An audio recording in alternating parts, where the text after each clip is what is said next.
Good morning. Today is September 13th. I'm Joe Elkier here with my colleague Damian White.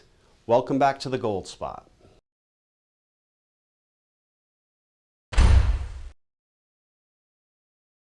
Damian, another busy day in the news today. CPI numbers came out, throwing the markets in tailspins once again.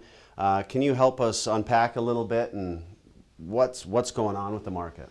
Yeah, well, this was a very hotly anticipated consumer price index report, which measures what the price of goods are for consumers, basically for all facets of it. The market was kind of anticipating peak inflation, maybe the last month, so prices, cost of goods come down, and then the economy starts to recover. Well, prices of energy did come down. Oil and gasoline were the one thing that came down, but when the number came out this morning, there were a couple standout items that really were pretty taken aback.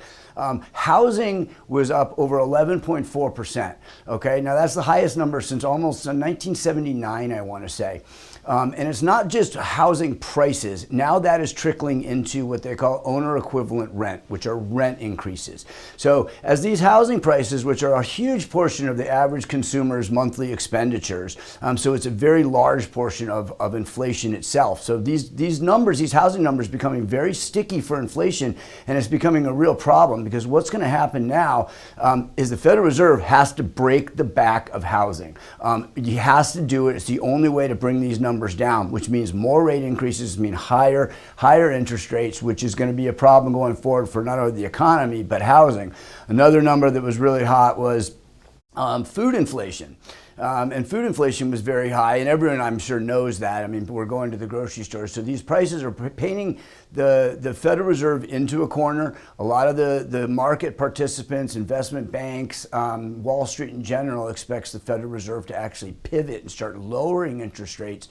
Jerome Powell's told us that it's not. He's not going to do that, and he's going to contain inflation. So this number was very hot, and it's causing, I mean, I think the stock market's down close to 900 points, 850 points at this point.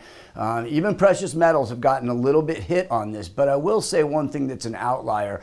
Gold now has not outperformed really in the last 6 to 12 months. However, it's not really down. Gold's down about 1 to 2%. Stock markets are down 25, 30%. Bonds are down almost 60%. People are getting a lot of pain in some of these assets. So gold, although it's not outperformed to the upside, it's really done its job of a store of value. And I think that's one thing that investors really should focus on.